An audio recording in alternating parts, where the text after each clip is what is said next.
Wake up. It's time for the GLORIO Chat, the best anime podcast on the internet. You're listening to episode 144. That's right, people. I've taken over the podcast again. Again. I don't know why I keep letting this happen.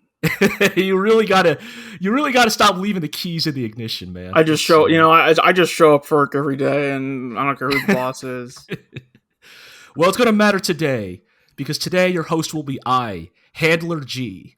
I'll be taking the reins of the podcast this episode, and I'll be giving you a reason to exist. With me is augmented human Eero. I'm still here. I'm not dead yet. I survived for the now. process. Yeah. You will be soon if I have anything to say about it. I've heard that one before. And also with us, making history, newly christened to the West Coast, Artemis. God help us all. Here I am. Mm-hmm. It's here on yeah. Yes, here on the silliest coast, apparently, the least serious coast. The less serious coast. You are not serious people. But this is history. This is the first time the GLORIO Chat has ever been recorded on the same time zone. Oh, yeah. Yeah, I guess so. Right. Yeah. Now you say that. You know, maybe it's not so bad. Maybe we don't need those Europeans and those East Coasters getting in the way. Making scheduling such a pain in the ass all the time. It's not as if we're recording at the exact same time as usual. No, this is the newer, better, stronger GLORIO Chat. West Coast, best coast only. Not sure how I feel about this. The least coast can get out of here. Exactly. We don't even have a good pejorative nickname for Europe. I guess it's just Europe. I guess. Eurojank. I don't know, yeah. All right. My goodness. So, summer 2023 continues somehow. It sure does. We are still watching shows somehow, though the list gets pared down with every passing week. Yeah. Which is why it's a good opportunity for me to talk about the best new anime of summer 2023, Armored Core 6, Fires of Rubicon. Yeah. Has anyone ever made like a CG anime tie-in to Armored Core? Surprised not, but no. Armored Core is one of those weirdly video game only franchises. You know, instead of Synduality Noir, all of the talent went to Armored Core Noir. I mean, there is some anime connection. Shoji Kawamori recently confirmed on Twitter that he did concept art for Armored Core 6. Shoji Kawamori of Macross fame and, well, of Transformers fame. Yeah. But in all seriousness, yes, I promise I'll keep it short, people. I've been playing the shit out of that game. You know, it is the high octane mecha action game of my dreams. You know, I have spent more time tinkering with my mech than actually controlling it in the video game, and I wouldn't have it any other way. Should I pick up this game if I like the acclaimed Dark Souls series? Sure. You know what? If it gives the Armored Core series another sale, yeah, bro, go for it. Look, it's no skin off my back. Sure. With more lie to people. More pertinently, like, what mech anime is this closest to, like, as a touchstone? That's actually really tough. In many ways, the reason I'm a fan of Armored Core is because it is the ultimate mech fantasy simulator. Not in the sense of simulating the mechs as if they were real objects, but simulating the feeling and the vibes of piloting a cool anime robot. Right. But because Armored Core is this like high octane, kind of gritty, real robot series where like you play as a heartless mercenary, there's not really a lot of mecha anime that fit that, right? Most mecha anime, like Votoms. Votoms is probably the closest analogy in the sense of, you know, the similar disregard for human life, Right. and the treatment of the mechs as war machines that only exist to enact like state and corporate violence. Mm-hmm. Yeah, I guess Votoms. But Sure. but no, I've been having a lot of fun with it. Obviously, as you alluded to, Eero, it's not really. If your conception of From Software is Dark Souls, Elden Ring, Bloodborne, etc., Armored Core 6 is not really that, right? It is a mission-based single-player game, right? Very linear structure. You're meant to replay the missions repeatedly to get better ranks. The story is conveyed through, faceless voices on your comms, saying cool, but also Yeah. maybe slightly off-kilter English translated, Like Ace Combat. Yeah, like Ace Combat, the other AC. Uh-huh. But yeah, for those of us who've been waiting for this game for literally a decade, it is. I am welcoming its return with open arms. I am giving it the warm welcome I think it deserves. I think, and again, I think because it is directed by the lead game designer of Sekiro, another of FromSoft's games. I think Sekiro is a good comparison point for Armored Core 6. I think if you liked... Sekiro is still a game with a lot of exploration, with a lot of, existing in the world. But I think if you liked the combat... But it's also a rhythm game. Yes, as it is sometimes pejoratively labeled. But yes, I think if you enjoyed the, back and forth nature of Sekiro's combat, the shifting of momentum, the ways in which the direction of the battle can turn on a dime depending on just one missed counter, one successfully exploited gap in your opponent's defenses. Mm-hmm. I think if you like those aspects of Sekiro's combat, there is a lot to like about how our Armored Core plays, right? Because a little bit similar to Sekiro, the regular enemies in Armored Core are nothing to you. You one-shot them. You two-shot them. They're nobodies. They're fodder to be cut down at your feet. And then you fight somebody with a name. You fight somebody who, is a real motherfucking deal. And it's sort of a recognized game moment. Because you sort of lock eyes with this fellow ace, and you realize that, you two are the only people in this battlefield that actually matter.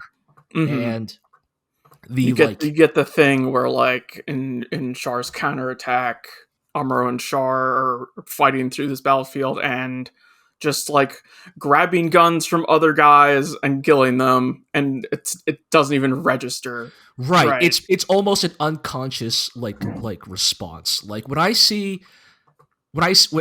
my lock-on reticle shows somebody without a name, I fire once, and I literally just keep moving forward. Mm-hmm. I don't even check if they're still alive. That's right.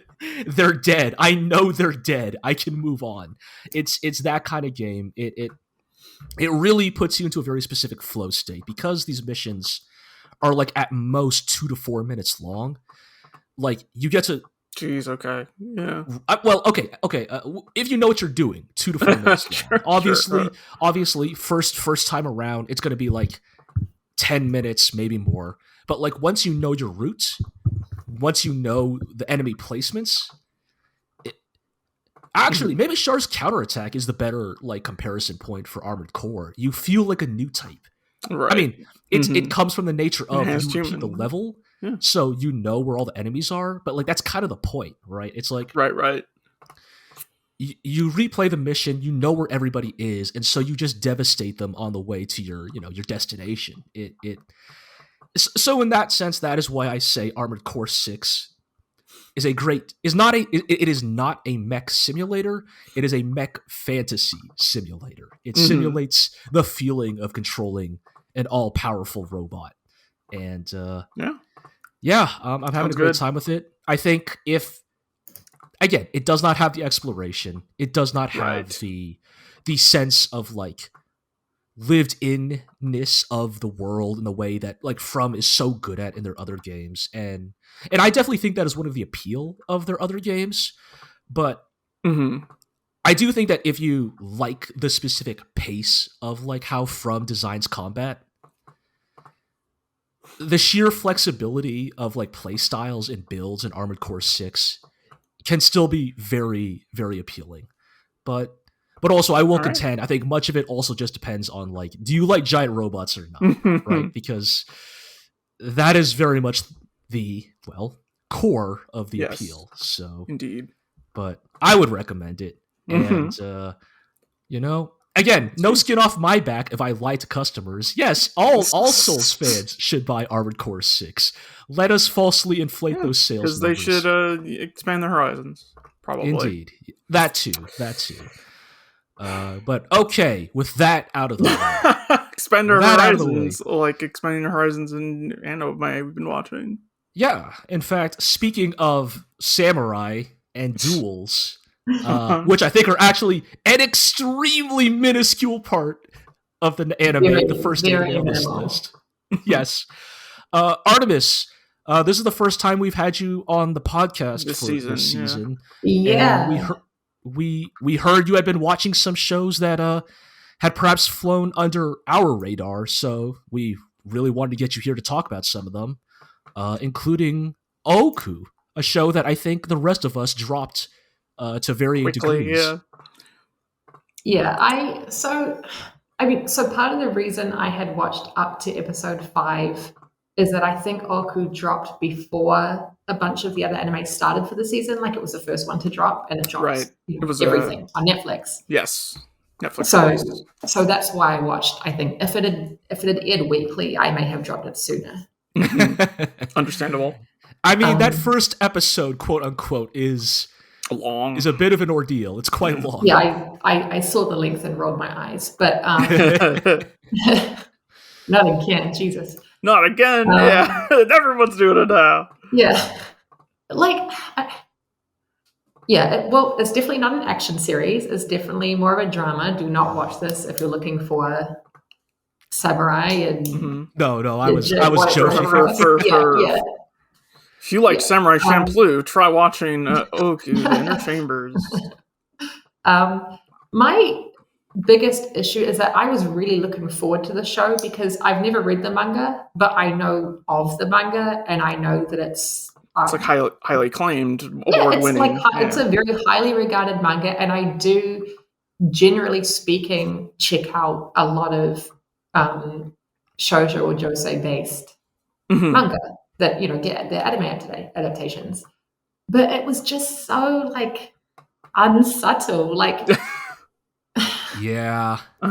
Yeah, so I guess, is anything I say spoilers, or can this be considered... No, I guess go for it. I guess spoiler alert up to episode 5 if you still haven't watched it. But at one point, just as an example of the lack of subtlety, there's a cat. And as soon as I saw the cat introduced, I'm like, oh, that cat's not long for this world. Yeah, something's going to happen to that cat. And sure enough, the next episode or 2 episodes later, the cat was brutally murdered. You know what I mean? Who brutally murders a cat?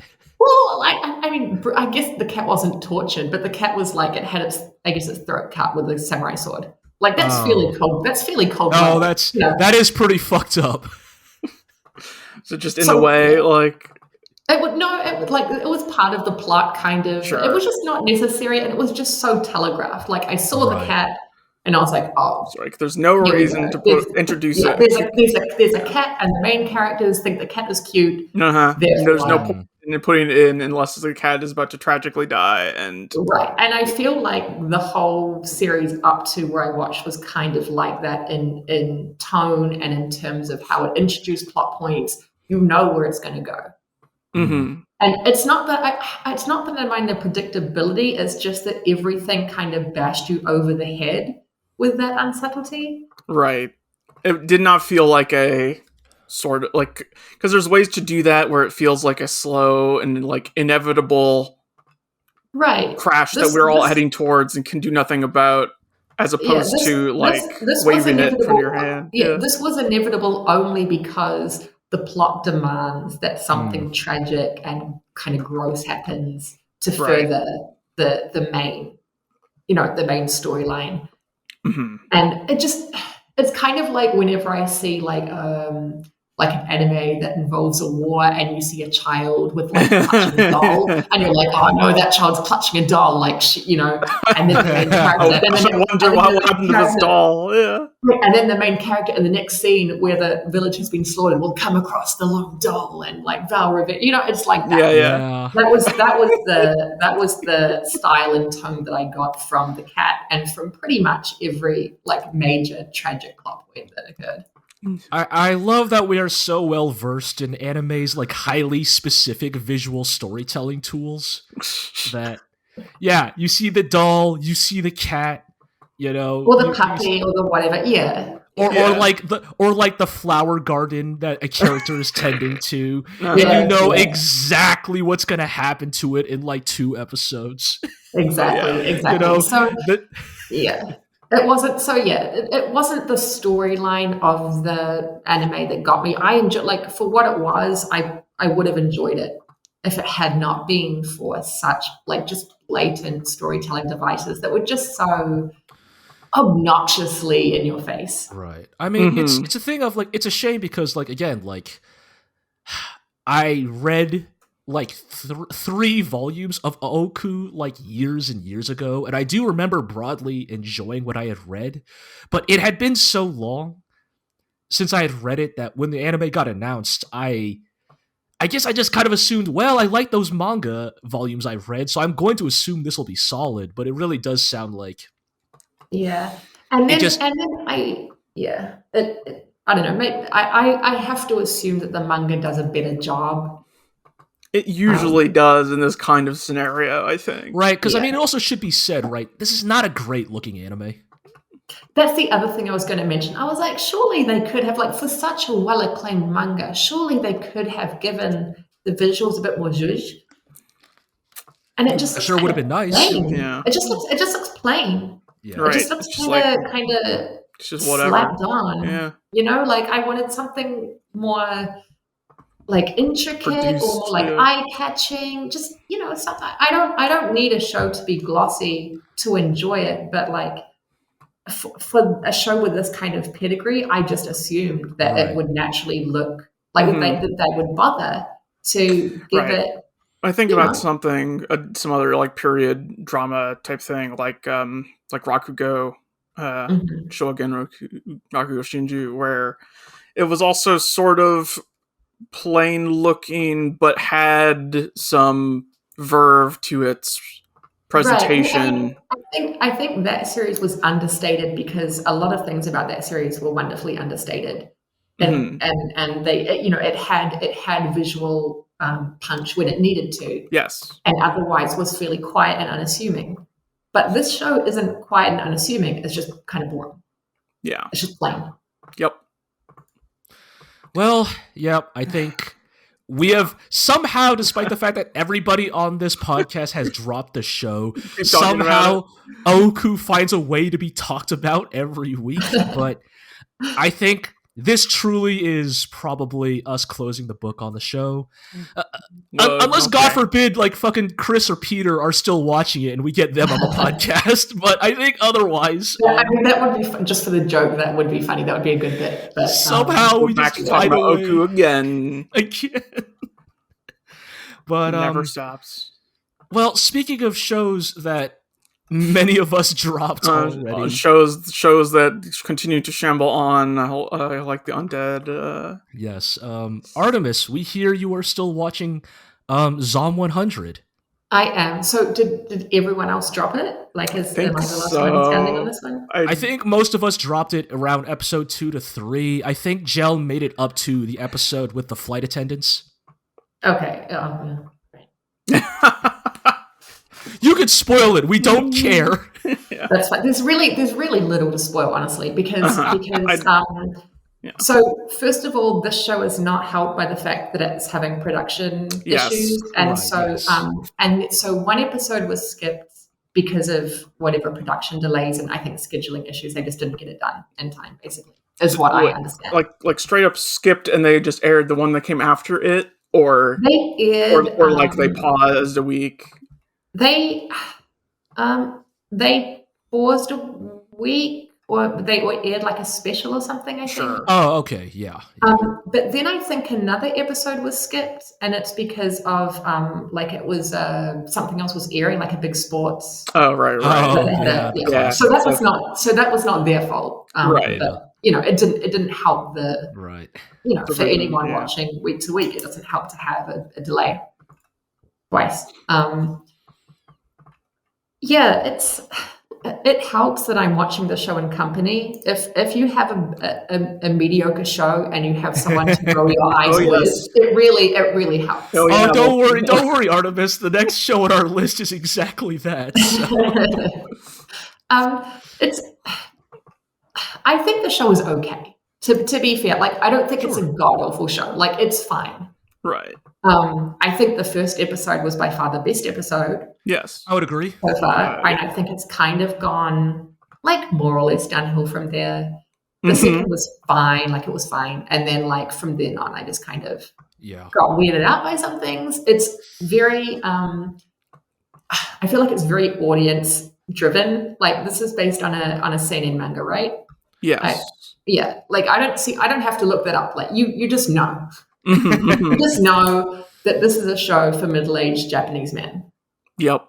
Right? The show's all about how great it would be to ditch your career. And I am not saying that no one else can or should enjoy it. I'm just saying that's the target audience, like domestically, and that is very much the vibe that I am getting from the majority of basically every scene.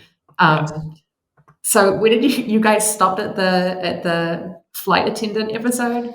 That is the last episode Jell watched. Yes. I stopped the episode before that, but then everything I heard, I was told about the flight attendant episode, just made me go, that's how that show seems like it would continue being. It's not as bad as it could have been, I will say that, but it's still not good. And then the episode immediately after that was the skipped week, so they aired some kind of special which I did not watch. I don't know what the special is. That type of stuff is usually just like a recap episode. I'm not gonna go back and watch it. Or interviewing voice actors. And then the next episode is technically episode 5, and it's called Hero of the Dead, and it's basically the main character is recalling his childhood dream, which was to be like a superhero and save people. Like a Superman Western superhero, or a Kamen Rider, like a Kamen Rider type of thing. Like he wants like the suit, and he wants to like do a cool pose and be like, "Ha! I am here in the nick of time." Kind of. Yep. And then it's like, so he does get to do that, obviously, because this is nobody around. And he saves a bunch of people who are stuck in an aquarium. Okay. So there's a shark, and the shark is a zombie shark. Oh boy! Oh, great! But it's not just a zombie shark. It's like a shark that ate people and then got zombified. So it's like a half human, half shark. It's a shark.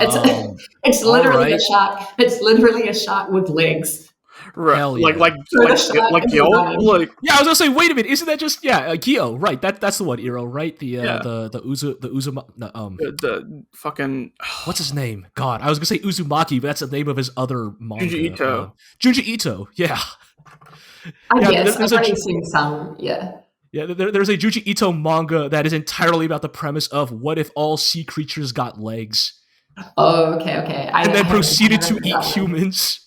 Yeah. Okay. Yeah. I guess this is like that, and the shark can go super fast, and it's, it just has a bunch of legs. That's the only human things about it. Just has legs, right? And the rest is all shark. Between that and Heavenly Delusion, is this year the year of fish with human appendages? And then he meets the main girl, who was also, like, as luck would have it, with the same group of people, because she's like decided to team up for a change. That's the fitness girl.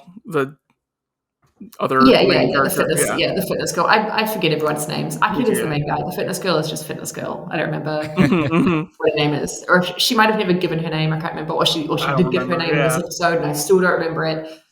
It was kind of funny to see the shark with legs. Like, it was just kind of funny, and it was supposed to be funny. Like, I think he was supposed to be like, haha, what the fuck. But the episode was just fine. I feel like most episodes are going to be okay. Right. And that's about it. I guess that's the thing with like zombie fiction, right? Is like, I feel like there's kind of two ways to go about it, right? It's like either your individual stories and arcs are meant to like, commentate on something related to society, or it's just like, haha, cool zombie murder, right? And it kind of does sound like this is falling into the latter for the most part. Yeah, and it's just kind of wish fulfillment for the most part. Like, it's a guy going around making all of his childhood dreams or teenage dreams or whatever come true, right? Yeah. And the classic superhero, the weird, flight attendant, sure, if that's your thing, whatevs.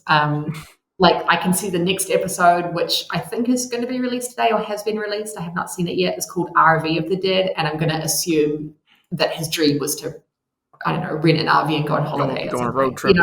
There's an RV in the ending credits. Like, okay, yeah. I assume that will show up. The whole ending sequence is like them messing around with an RV. Has the blonde lady with the sword showed up yet? No, she hasn't. Huh. Okay. I have not seen this character yet. Okay, she's in the ending credits. Yeah. maybe it's going to be RV of the Dead, since it's like she's pictured in the RV, right? In the credits. So I maybe this one. I'm mildly curious. I'll keep watching just because there is so little. There's nothing else. Yeah. I mean, in a season like this. Right. Oh my goodness! This okay show is still one of the best shows during the season. I'm sorry. Yeah. That is truly damn. The thing is, it probably is. Like, yes, right? Because what else would you nominate as anime of the season if you had to pick one? If you had to pick one, Undead Girl Murder Farce probably, but for us anyway. Yeah. All right. Well, but I mean, we discussed that the first several episodes that are not great. Not good. Hey! That's not on the list yet. We got another show coming. That's later. Okay. Yeah, but we can. Yeah, I'll just end by saying that if you're watching Zom 100 to see the guy and the girl get together, I'm sure they will. Like, they've now exchanged line info. So, but I bet you, I've not read the manga. I bet you number 100 is like, marry my best girl, right? Love, or marry the girl of my dreams, walk down the aisle, whatever. Yeah. Wait a second. Line still exists? Yeah, I think line is a thing still. Yeah. Wait, but it's weirdly enough, I remember I brought this up when we were watching just a couple episodes prior. It's like a weird amount of infrastructure is still running fine. Right. All right. Yeah, I just kind of discounted it. I just sort of gloss over it. I was sure. The first couple of times, and I'm just like, sure. Right. All right, the amount of daily maintenance by humans it takes to keep that shit running is not to be underestimated. So line is a thing, or whatever word that they're using for line that is not loin or whatever. I don't know what they're using, but mime or line, yeah. So that's I'll keep watching, and we'll see. I really have little else to do, so we may have to bring you on later in the season, Artemis, because whenever we do our wrap up podcast for the season, you may be the only person on this podcast who has watched that show to completion. So I don't know how many episodes it's supposed to have. I assume it's a one core deal, but who can say? So. I don't know. They seem to be moving very. Oh yeah. This is 12. Okay. Sure. Yeah, they better really get a move on then if they want to introduce those new characters. Yeah. Well, speaking of a show we're going to watch to completion for some reason, Synduality Noir continues. Yeah, it sure does. Freaking this nothing burger of a show. Like, what is there even there to say? Almost. No, I don't even know why I put it on the list here. Yeah, I think I just put this here because I didn't want to make Artemis talk about 4 anime in a row without a break. Yeah. But like, I'm trying to. Sorry, Artemis. It's going to be a short break. We don't have much to say about this. I don't remember what happened in the previous episode. Go ahead. I haven't seen any of it, so. It's. I mean, just to do the quick rundown for you. It's a sort of post-apocalyptic mech show where they live in domes and go out to gather crystals in their brightly colored mechs, and every mech needs a robot in the back to help pilot it. Like a robot human, like an android. Yes. Okay.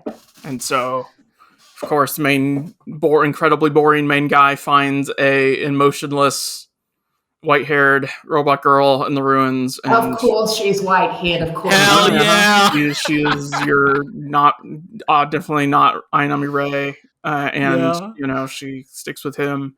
Yeah. And he is the most boring person in the universe. No, I mean, the thing is that they are a boring black hole. Yes. Because the protagonist is your bland, like, I want to be the best and I'm a nice guy protagonist. Uh-huh. And the girl is the most cliche. Wait, I'm gonna guess. She's mysterious, but she has like a certain quality that draws him to her, and she doesn't say much.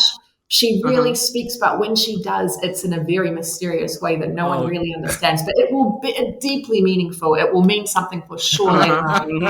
Am I hitting all the notes? You're pretty close. You're pretty close. I think the only thing is, like, she's less mysterious and more she's doing the specific anime trope of, like, socially clueless anime robot girl. The sexy born yesterday, Yeah. And so here's the really wild thing, Artemis. They introduce other androids in this anime. They don't all behave like that. It's just specific to her. All of the other androids just behave like actual people. So like you can't really tell them apart, kind of thing. Like like just have the neck thing or whatever. The little collar. Like other than the part where they say they're a robot person, you couldn't tell the difference. Right. It's just the girl. It's just the heroine specifically who does the anime robot girl thing. But yeah, the previous episode is freaking. She has to go in for repairs or whatever, and so the other robot girl, who is just the flirty Onei-san character, shows up and just does that the whole episode, while main guy is like, "Oh, put it on a towel." But his kind-hearted genericness wins her over, even though she's supposed to be a spy, and I just don't fucking care about any of it. Yeah, like there's literally a scene where she's about to like get him with a taser, like ambush him, and just as she's about to, like they're in a car, they're like in a truck driving somewhere, and he's like, "Hey there, we just got to the place I was taking you to," and it's like the ruins of an old outdoor theater, and he's like, I know you always talk about how much you'd love to sing on the stage, and I remember finding this place a little while back on one of my surveys, and I just want to see you sing on stage. And she's like, wow, I can't tase this guy after all. Instantly in love with him now. And it's like, oh my god. And I feel like I've seen this many times before. Oh yeah, a million times. And like, the thing that's really kind of like low-key infuriating about this show is that like the supporting cast is not like amazing, but they do the thing that a lot of anime does of the supporting cast all have like memorable one-note personalities. So like they at least do a thing. They have like a trait you can latch onto.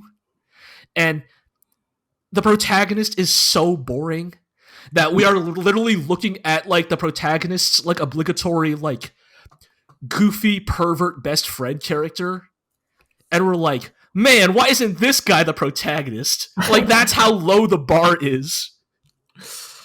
Yeah, Yeah, I mean, yeah. What do we even say about Synduality? Like, it's just fucking. Just recommend. Like, hey, if you guys want to watch a sci-fi show about a mysterious girl who gets together with the every guy, then go watch. I don't know, Eureka 7 or something. You shouldn't watch those shows. You deserve better. People should watch better things. No, come on, Eureka 7. Let's go. Come on. Oh boy. Hell yes. Hell yes. Thank you. Hang on. And even if you don't like the characters, you'll like the soundtrack. No. Don't worry, Artemis. The GLORIO chat is largely a pro Eureka 7 space. Hero is just the outlier. Thank God. Because if you said you weren't, I was going to just leave the podcast. I'm the hater. Yes. Look, I think if I watched it now, I would probably appreciate it way more. Eureka 7, the 4 best, somehow wins spots 1 through 4 for best anime OPs of all time. It's crazy how they did that. Yeah. Shout outs to Eureka 7. Good music. Does this how is the production in this and it's fine. What? Like is it visuals, music? It's fine. It's serviceable. The mech action is occasionally fun because like the mech designs, they are. If you haven't seen the mechs, the best way I could describe them is they kind of look like rice cookers a little bit on like legs. Look. Yeah, like tin can on legs, kind of Gurren Lagann-ish of like the torso is a big head with arms and legs sticking out of it, which is kind of a fun look, and like they all have very like eye-catching designs. And because they have like rollerblade feet, occasionally the scenes are fun because they'll do stuff like skating on the walls or like grinding on rails, which is fun. But like otherwise it's competent, right? It's not bad, it's not horrible, but also I wouldn't say there's anything about it that's like really stand out either. Indeed. Which in many ways is indicative of the show as a whole. Like as much as Iro and I are bagging on it, it's like it's not like offensively bad. It doesn't have like a fucked up moral it's trying to tell. It's just extremely bland. Competent but bland. Okay. All right. Well, for the next show on the list, we are going back to asking Artemis questions about an anime that none of us have watched. So, I read the manga. All right. Well, I mean, yeah. All right. So this, I will say that this. I don't want to say. I mean, sure, it's a series, the side series or whatever is good in some areas. It's kind of hit and miss. And I noticed just now actually that every episode is directed and written by a different person too. So one of those. Okay. Yeah. So I think this is a good side story to watch if you enjoyed if you enjoyed the main series, like the main Horimiya anime, but you wanted more airtime for the side characters, because a lot of the story doesn't follow the main couple. It follows all the people that got a lot less screen time. So my understanding, because I read the manga around when the first season was happening, and it's like a lot of the stuff that seems like it's in this newer season was stuff that was just threaded all through the manga, and then but mostly got separated out to focus on the main couple when the anime happened. Right. And some of the side characters are like genuinely fun people to watch, go about their day, or and that kind of short chunks too. So the episodes are often divided into shorter, kind of bite-sized, not skits exactly, but like scenes. It kind of jumps around a little. So in a way that's good, because if you don't like something, just take a 5-minute nap. It'll be over soon. But on the flip side, you also get side characters that should not have gotten more screen time, because it gets weird. Do you remember, like way back in the very first episode of Horimiya, and the opening scene was of the teacher like saying something weirdly pervy? Yes, that guy, that motherfucker. So he gets his own episode. And it's just weird. Like and it's not a case of like, it's a cultural thing. This would pass in Japan. No, it wouldn't. No. It would not. Like if if you were at a school in Japan, like if you were a staff member, like a Japanese staff member, and you heard your colleague saying this, you would be like, I'm calling the cops. Like, this is not okay. Like, he's Honestly, getting fired. That is good to hear, because I definitely think like the way anime is sometimes can give people this really skewed perspective on like what is actually considered acceptable to say out loud. And so I'm not saying that there are no, kind of cultural things that we might of course, but still. that are kind of the case sometimes, but this is not one of them. Right. Like this crosses a clear boundary. Yeah, the teacher is an absolute creep, and to be fair, in that episode, like another teacher is like, "Stop it! You're being a creep. Stop it right now."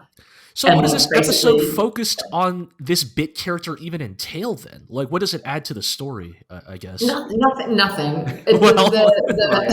This is because it's all the stuff that would have been filler, right? Yeah. Yeah. So, for example, one of the skits with him is that like two students get locked in a classroom, like they fall asleep, and all the classrooms get locked, right? So they're stuck in the classroom, and the teacher has to unlock the door and let them out. And then he takes them to the staff room and was like, "Were you guys making out?" Basically, right? Because he suspects for real that they were like just made up, that they had fallen asleep, and really they were, trying to get some alone time. Which they were not. They just, they're not a couple. But then he was like, the teacher's like, I think that like you, pointing at the female student, should get naked so that we can inspect your body for like incriminating. Yeah, like specifically your lower body for incriminating evidence. For evidence, and points at the other teacher who's a woman, and goes, and you should inspect this guy's like male student's body for incriminating evidence. And I'm just like, what are you doing? Like, I guess is the joke meant to be, ha, he's an equal opportunity pervert, and thus it's okay? No, it's not. Like the joke is, ha, he's a pervert. Like, sure. and also the joke is that the other teacher is like, you are a pervert, stop it, and like gives him a huge talking to. And the next day, the teacher comes to school and he has like this blank look on his face and is speaking like, remember, children, we should not resort to violence. Like he's been, like he's been given such a stern talking to that he is now the Buddha reincarnate kind of thing. Right. And that's supposed to be funny, but it's just not, because it's just not a funny joke. Right. Like, I wasn't offended. I was just it just doesn't hit that hard, right? Because I mean, it's like it's just not funny. Yeah.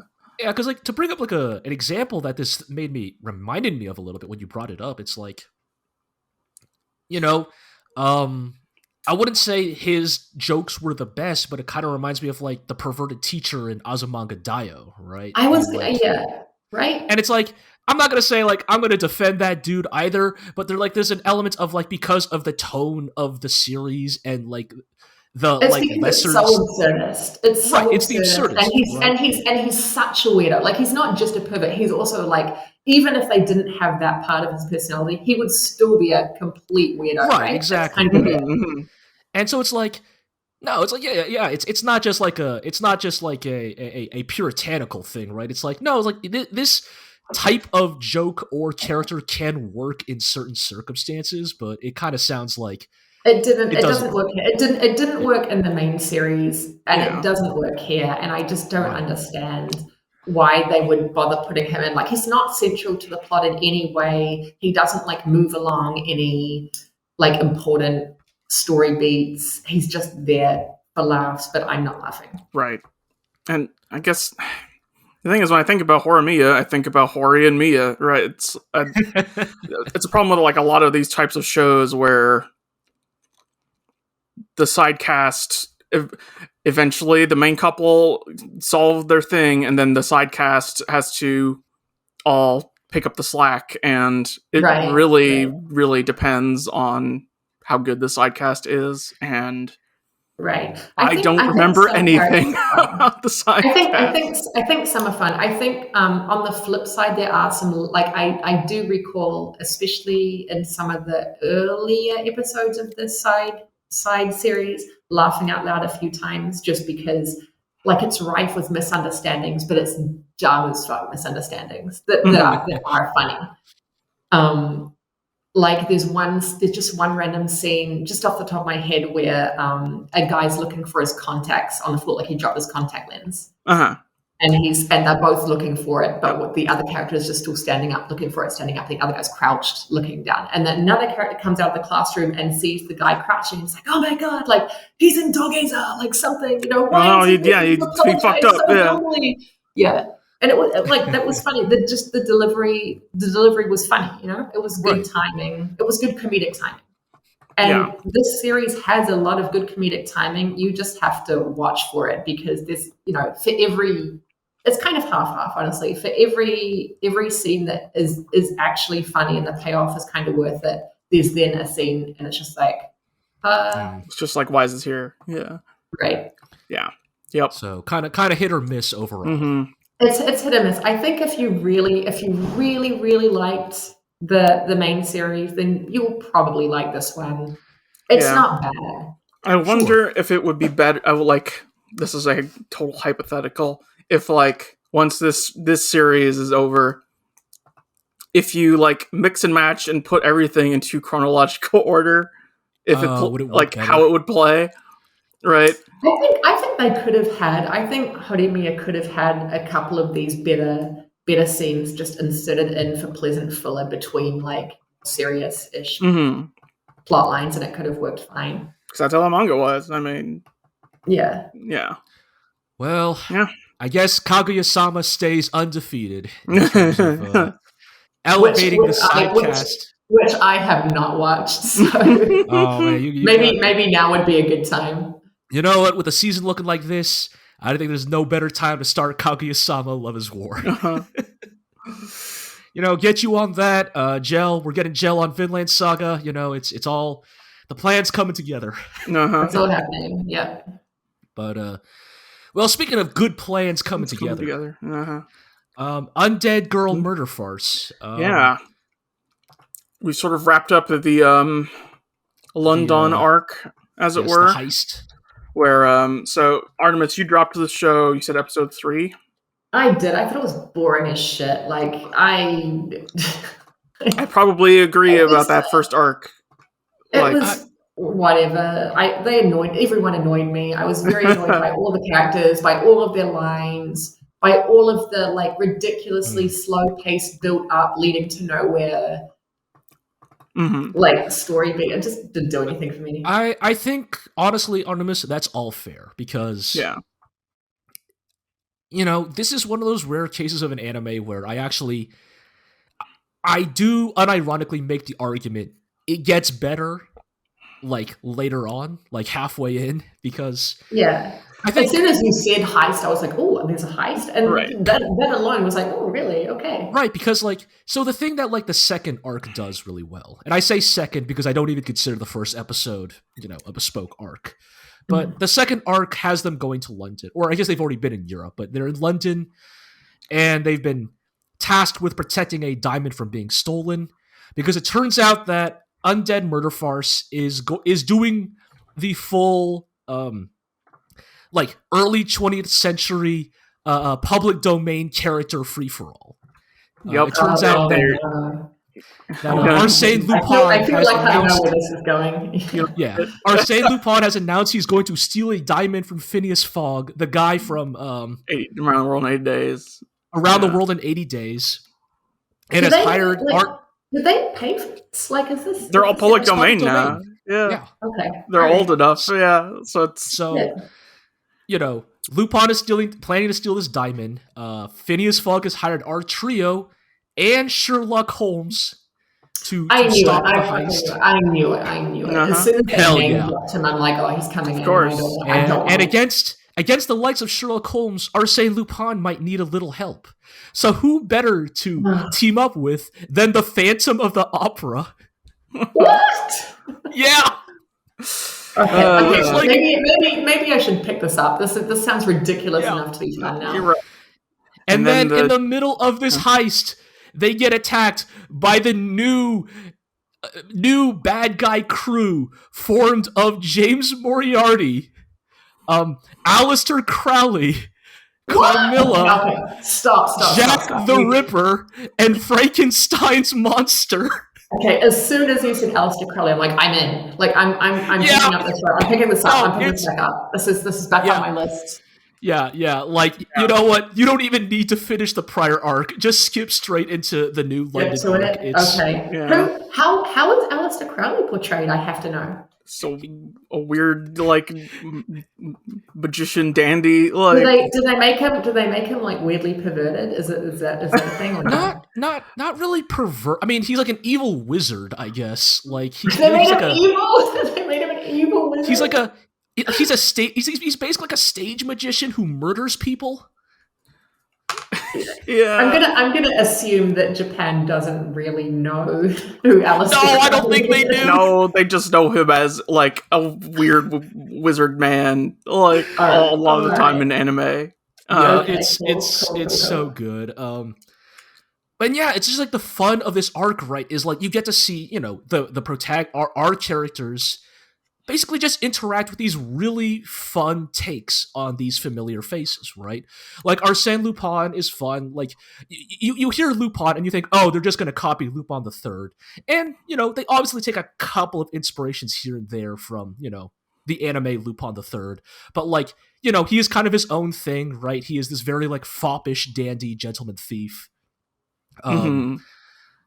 Sherlock Holmes is weirdly pretty close to what you'd expect of Sherlock Holmes, but like they do a good job of showing that like he's not like he's very good at deduction, but he's not like perfect, and like he makes a couple of like really key mistakes during this heist that really like up the drama of the whole thing. That's the like as like Zig said last time, that's closer to how Sherlock Holmes is actually portrayed in the original versions rather than like the Flanderized cultural version of Sherlock Holmes, right? Yeah, and it's just really fun watching these characters then interact with like your blue tattooed Oni guy and a bodiless girl, and like it's kind of goofy every time the anime original characters show up because they're so clearly like walking in from like a different costume department. But they introduced like a couple of insurance agents, which is really just a cover for like they're like supernatural secret agents, monster hunters, and like they got their names are, these are the best anime white people names I've heard in a while. It's Reynold Stingheart and Fatima Double Dart. Okay. And just like introducing them specifically in that cadence, introducing them together, it works so well. But yeah, so the arc just finished up, so slight spoilers, I guess, but obviously the heist goes fucking crazy, right? Because everybody shows up at the same time to get this diamond. There's a really good one dumb shot that I liked where they're leaping out of the greenhouse or whatever. They're all trying to grab this diamond, and it's framed in front of the full moon, etc. And it's like one dude grabs a diamond, someone comes out frame and kicks him out of the way to grab the diamond while they're all falling. A third guy throws him away to grab the diamond. Right, this is all happening while they're free falling, like out of a building. Yeah, no, it's and like this show is directed by the Rakugo guy, right? That's Mamoru Takayama. Yes, that is correct, right? And like. Yeah, there's a real visual flair to it, right? Like it's also directed Kaguya-sama Love is War. There's your segue. Yes. And like it's actually not that action heavy of a show, but it's just like there's a slick presentation to it. Like it looks and feels good in all the right places. And I think at least with this arc, it feels good, especially a lot better than the previous arcs, because this arc kind of doesn't feel like it's taking itself too seriously. Like there's a couple of times where like Lupin and Sherlock come close to killing each other, but you never really feel like one of them is about to actually murder the other, right? It's a game of cat and mouse, right? Yes. It's less about their lives and more about their reputations. And I like it a lot more. Like the Vampire Mansion arc, as it were, is a lot of just we're going to explain the plot of we're going to explain how this happened. very meticulously torturously in detail. slowly. And whereas this is, because it is a heist, it is way more in the moment of where we need to foil this plan in the moment, and in the moment we can flash back if we need to and to say, and the Lupin scheme was this, but we also don't need to spend 5 minutes explaining that, because he is also right here taking the thing, and we need to stop him. And more importantly, it's a heist that goes horribly fucking wrong. Yes, it just becomes a ball of chaos. You get all the fun of every person involved, like, adapting, and it's like, and yeah, because it's like, the people who are hired to stop the heist are not necessarily allied. The people who are trying to steal the diamond are also not necessarily allied. And so there's a lot of fun back and forth. It's really well done. I think we came away from it really, really pleased with it. Yeah, this arc, of course. Anyway, it's the end of the arc, right? So the question, who knows, of course, next 4 will be, right? But I will say this, at least self-contained 4 episodes was really well done. Mm-hmm. I think it really showed what this story could be when it hits its stride, when it's running on all cylinders. Yeah, I will say. Okay. I might have to. I don't know if I'll watch the whole thing, but I might have to watch just that arc, the heist arc. So it's 5 to 8. It sounds like a good time. So it's 5 to 8. Lupin fights with marbles. I don't know I don't know the deal with that. They'd never explain that. What? I'll leave it at that. What? I will say. I feel like that's one of the least crazy things you've said, though. Like, yeah. Okay, see, you say that. You say, "Oh, he fights with marbles. How crazy could that be?" Wait till you see what I actually mean by he fights with marbles. Like a stand. I don't know. Anyways, what were you gonna say? Yeah, I will say this arc was. The screenplays were written by one Chiaki J. Kanaka. Wait, really? Yeah, who is not exactly in my good graces right now, but he said some things he probably shouldn't have said, but also he's done some things he shouldn't have done. But it's he's a skilled screenwriter working on an adaptation. So yes, he is. I'm not gonna stop watching the show or anything, but it's it's one of those. I see that name and I go, it's you. I mean, for better or worse, he's a very punchy screenwriter. He's always been good at that type of thing, shall we say? But but yeah, no, it's. I think, like, the thing I cannot stress enough about Undead Girl Murder Farce, or just Undead Murder Farce, is if you're curious about this show, just skip the first episode. Oh yeah, 100%. And I would say just skip the first 3 or 4.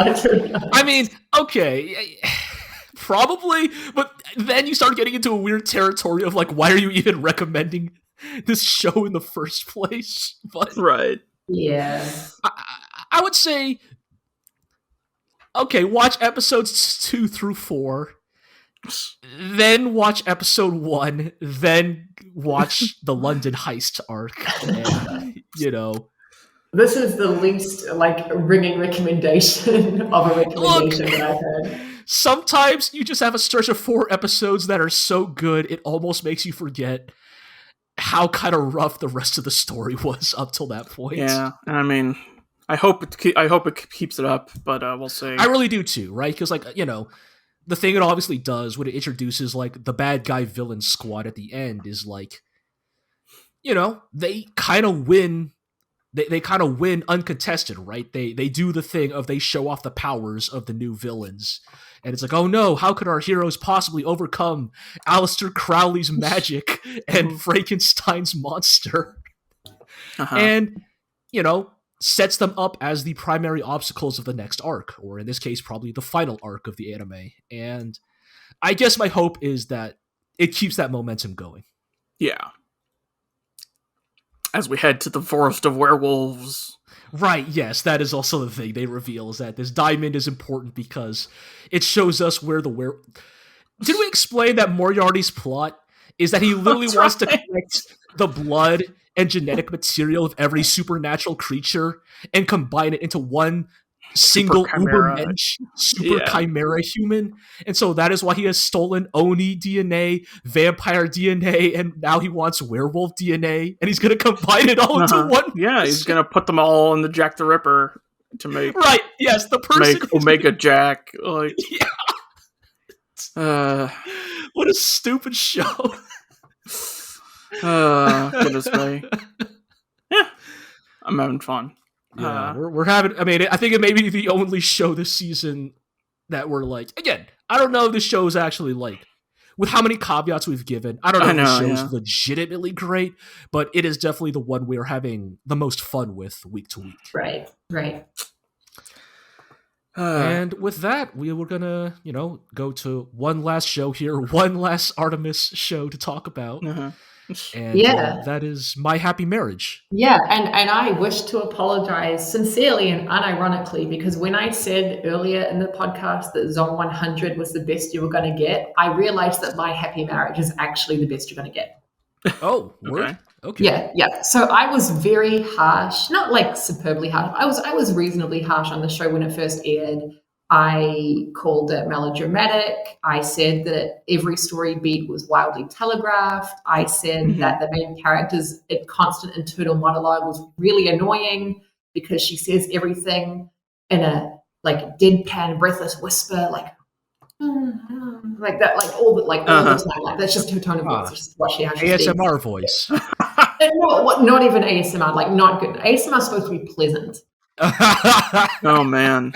Yeah, but also her internal monologue is supposed to be depressing because she's supposed to be she's supposed to be depressed. She's had a shitty majority of her life.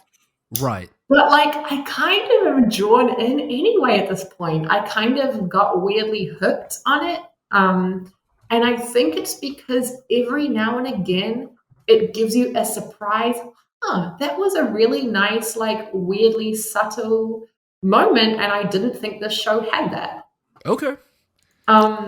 What is the plot of this show? So basically, it kind of reminds me of a lot of fairy tales, in that you have the downtrodden main character, like the girl whose father is distant and whose birth mother died tragically due to anime illness or whatever. Of course. And then her dad gets remarried, and of course now she has an evil stepmother and an evil stepsister, and they're gonna treat her like a servant, even though she's I think she's supposed to be a high from a right. Yes, even though her pedigree is of a higher rank, she's supposed to be good, but they bully her and in some scenes actually torture her, flat out torture her. Sheesh. Not with torture instruments, but they are physically abusing her. It's not just verbal taunts, but they Artemis, do also do that. When your first look post said anime Cinderella, I guess I had not clocked how literal you meant by that. Yeah, no, it really is very that tone. That's not the story, but it is very much that style of old school fairy tale type of thing. And I would be surprised if it hadn't drawn inspiration from those at some point. It's just very. And so Joy, it's very like that. And so she gets picked up by to give one last cruel twist, her stepmother and stepsister arranged for her to be married to this guy who has a reputation for being just supremely cold and cruel to the point where all of his previous fiancés have literally just fled. They're just nope and left. So they're like, ha ha ha, enjoy your marriage, sweet sister. But he's actually he starts off cold, but underneath this cold he's got a heart of gold. Etc. And also he is simply divine. He is so beautiful that every scene he's in, everyone has to literally gasp in awe about how beautiful he is. He's simply emotionally stunted from his time on the front lines, and now that he's won his title. They actually haven't gone into why he is so cold. Maybe they will, maybe they won't. I don't really care. He's in the army, so he gets the military uniform. The whole thing. Yes. The whole thing is there. But and it's just real quick, Artemis. I'm sorry. What year does this take place in? So it is. It's also a fantasy series. So it. Okay. So even though it's set in the Meiji Restoration era, it has fantasy elements. So it's kind of the era where we now have like steam trains. Yes, you have some Western stuff. Yes, in Japan, but a lot of people are still wearing kimono, and the samurai families are still a thing. So it's that era, but with fantasy elements. Undead Border Force is happening over across the sea. Yeah, at the same time. At the same time as Emerge. Yes, they're the same series. Exactly. Yeah. But I'm glad you're on my wavelength, Eero. That's exactly where I was going. Yeah. But yeah, so when I say all this, I realize how deeply cliched it sounds, and it is very cliched. But it's also, the cliches are done well in a lot of regards. And like I said, there are some moments where I'm like, I didn't expect like this to be a thing. So I'll just pull one random example. The main character, she's now engaged by this point in the story, like happily engaged, because they actually do love each other at this point, even if they haven't said, I love you or whatever. And the main guy character has a sister who comes in to help teach the main character how to move in Western dress, because the main character wears how to act like nobility. She needs to learn how to go to a party basically and act naturally. This is all in line with my understanding of like the courtly romance genre. And the sister character says to the main character, because you and I are going to be sisters soon because you're about to be married, please call me older sister. Like just call me One-san. And you think, I think every audience member probably assumed it's a very wholesome moment, and now I assume she is younger, and therefore it would be a breach of decorum. She is being arrogant. She can't do it, because every time she hears the word One-san, she gets flashbacks to where her stepsister called her One-san in a very taunting manner, and so she basically has kind of a PTSD from it. Mm-hmm. And I didn't expect to get a call back to that, and I didn't expect it to be done as well as it was. Right. Does that make sense? Because in a normal show, I feel like in a less subtle show, it would have been like, yes, she happily calls her One-san and everything is fine because she has moved on from that life and they are going to live happily ever after eventually. But no, her past abuse and her past trauma is very much still present, and they do a really good job, surprisingly good job of dealing with it. That's cool to hear.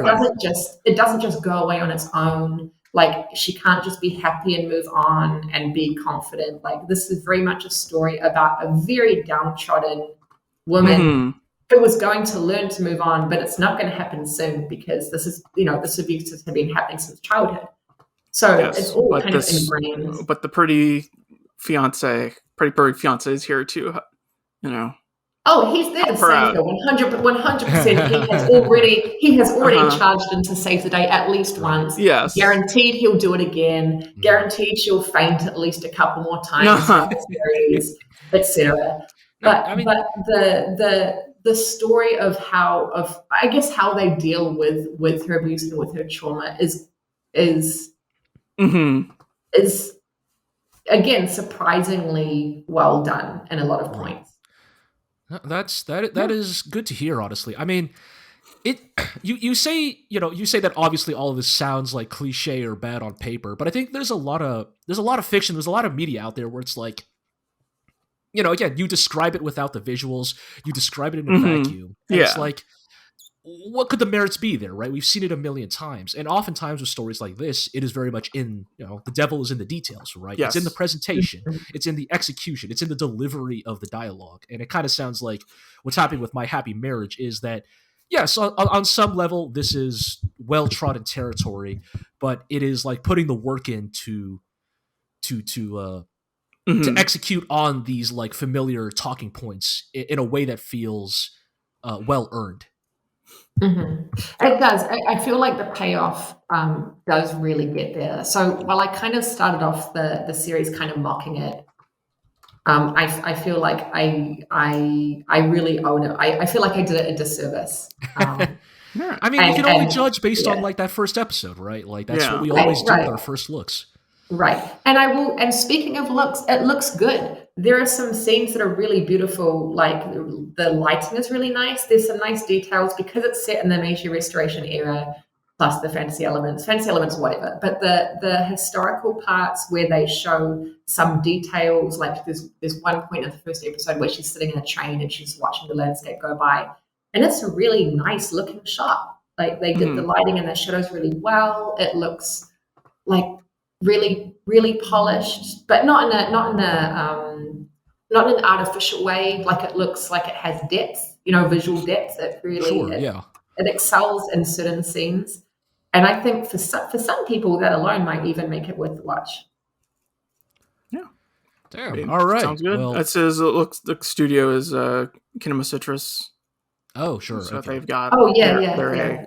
I would call them well regarded. I regard them fairly well. Yeah, I think in this case they've done good work. Yeah, that is a pleasant surprise. And this is based on a light novel too, so they cannot pull directly shots from a manga, and I assume they have some. Though I want to assume usually these things get manga adaptations before they get anime adaptations. Right, but I'm not sure if this one it might have. It does. Yeah, it looks like it's a manga. Yeah. But it's I'm not giving it a ring endorsement. I think many viewers will just find it way too boring for their taste and it get way too cliche for their taste because it's a period drama that has occasional action scenes, but that's not what you're going to get most of the time. And it's very, it's melodramatic in a very, kind of shoujo way, that you get sometimes. But I'm actually really enjoying it despite my initial impressions. And I will, it's probably the show I look forward to most when it airs every week. Oh, nice. Yeah. A couple of slow burns this season. Turns out. Yeah, I would say if you're not averse to period dramas and kind of shoujo romances, then you should give it a go. Nice. Hey, you know what? That is a more ringing endorsement than what we just gave to Undead Murder Farce. So, what was on 100? Yeah. At least with My Happy Marriage, it's not like, oh well, if you start with episode 4, that's actually the best way to go. Right. Please start this from episode 1 and continue. Fair enough. But you'll have to let us know if Aleister Crowley and Frankenstein's monster show up. Oh, I will. Yeah, if Aleister Crowley is one of the villains, that would be hilarious. Because all the villains are like fantastical. It's it's still a lot implied and not sure. Yeah. I don't think so, but you never know. Hey, never say never. Yeah. But I think it's a little short here, but I think here is a good place to end the podcast.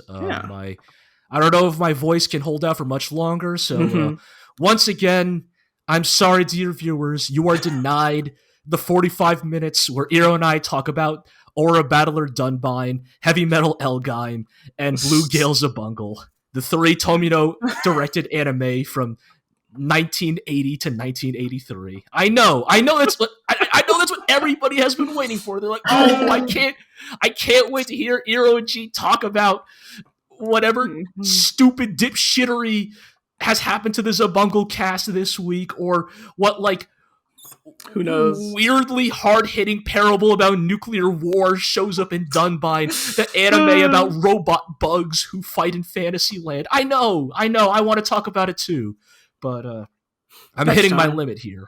So next time. Look, don't worry, guys. This season still sucks. And mostly 90%. Artemis probably won't be on the next podcast unless her schedule's open. That would be great if it is, but we all know how this works. So there'll be nobody to talk about Horimiya in My Happy Marriage next podcast. So we'll have even less things to talk about next time. We'll find a way. Life finds a way. Yes. All right, so let's do the housekeeping then. You can check out the podcast as well as our posts at theglorioblog.com. You can follow us on the site formerly known as Twitter at theglorioblog. I think we're on co-host. I don't know. Who knows at this point? You can subscribe to the podcast on iTunes, Google Play, Spotify, Amazon Music, Podbeat, and Stitcher. Leave a review if you find it in your purview. You can also listen to it on YouTube, where you can like and subscribe, as people are wont to do on that website. Tell your friends. Tell your dogs. We'll see you next time.